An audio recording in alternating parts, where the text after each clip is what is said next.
আসসালামু আলাইকুম। হাজার হাজার কোরআন সমুদ্রে ফেলে দিচ্ছে মালয়েশিয়া। কিন্তু কেন? এর পেছনের কারণ জানলে আপনি নিশ্চিত চমকে উঠতে বাধ্য হবেন। পবিত্র কোরআনের বিশুদ্ধতা রক্ষা এবং অবমাননা রোধে এক নজিরবিহীন ও কঠোর পদক্ষেপ নিয়েছে মালয়েশিয়া সরকার। কোনো প্রকার ভুল বা অননুমোদিত নয় এমন কপিগুলো যাতে সাধারণ মানুষের হাতে না পৌঁছায় তা নিশ্চিত করতে প্রায় ৯,০০০ কোরআন কপি গভীর সমুদ্রে বিসর্জন দেওয়া হয়েছে। ধর্মীয় বিধান এবং যথাযথ মর্যাদা বজায় রেখেই এই বিশাল কর্মযজ্ঞ সম্পন্ন করেছে দেশটির স্বরাষ্ট্র মন্ত্রণালয়। ইসলামের মূল ভিত্তি পবিত্র আল কোরআন। এর প্রতিটি হরফ, জবর, জের এবং পেশের সামান্য ভুলও বদলে দিতে পারে বিশাল অর্থ। আর এই স্পর্শকাতর বিষয়টি মাথায় রেখে মালয়েশিয়া সরকার দেশজুড়ে এক বিশেষ অভিযান পরিচালনা করেছে। অভিযানে উদ্ধার হওয়া ৮,৬৭২টি ত্রুটিপূর্ণ ও অনুমোদনহীন কোরআনের কপি অত্যন্ত সম্মানের সাথে সমুদ্রে নিমজ্জিত করা হয়েছে। মালয়েশিয়ার স্বরাষ্ট্র মন্ত্রণালয় জানিয়েছে, চলতি বছরের জানুয়ারি থেকে মার্চ মাস পর্যন্ত দেশটির ১,৭৫৮টি স্থানে বিশেষ তল্লাশি চালানো হয়।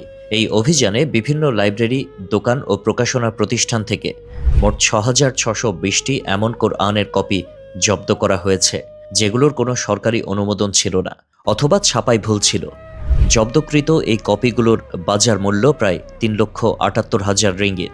মালয়েশিয়ার স্বরাষ্ট্রমন্ত্রী সাইফুদ্দিন নাসুশান ইসমাইল এক বিবৃতিতে পরিষ্কার জানিয়েছেন, কোরআনের পবিত্রতা রক্ষা করা রাষ্ট্রের অন্যতম দায়িত্ব। তিনি বলেন, কোরআনের সামান্য ভুলও গ্রহণযোগ্য নয়। যারা আইন লঙ্ঘন করে ত্রুটিপূর্ণ কপি বাজারে ছড়িয়েছে তাদের বিরুদ্ধে এরই মধ্যে তদন্ত শুরু হয়েছে। তিনি আরও হুঁশিয়ারি দেন যে নজরদারি শুধু ছাপানো বইয়ের মধ্যেই সীমাবদ্ধ থাকবে না। অনলাইন প্ল্যাটফর্মে বিক্রি হওয়া ডিজিটাল সংস্করণ এবং অডিও কপিগুলোর ক্ষেত্রেও একই ধরনের কঠোর ব্যবস্থা নেওয়া হবে। অনেকের মনে প্রশ্ন জাগতে পারে, কোরআনের কপিগুলো কেন সমুদ্রে ফেলা হলো?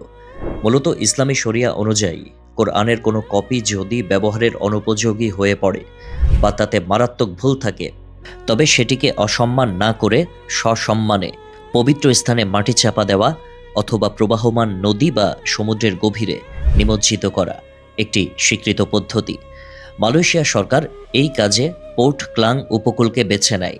প্রায় ২৭ লক্ষ রিঙ্গিত মূল্যের এই বিশাল পরিমাণ কপিগুলো নির্দিষ্ট ব্লকে সযত্নে সংরক্ষণ করা হয় এবং এরপর গভীর সমুদ্রে নিয়ে গিয়ে অত্যন্ত মর্যাদার সাথে বিসর্জন দেওয়া হয়। মালয়েশিয়ায় ধর্মীয় গ্রন্থ ব্যবস্থাপনার এটি একটি সুশৃঙ্খল এবং আইনি পদ্ধতি।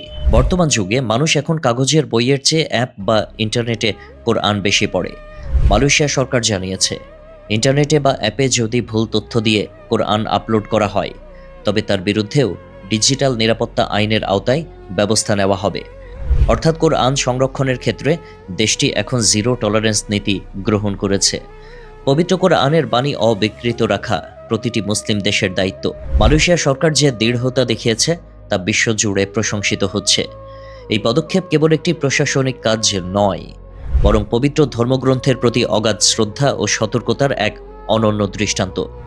ভুল কোরআন পড়ে মানুষ যাতে বিভ্রান্ত না হয় সেই নিশ্চয়তা দিতেই এই বিশাল ত্যাগের পথ বেছে নিয়েছে মালয়েশিয়া।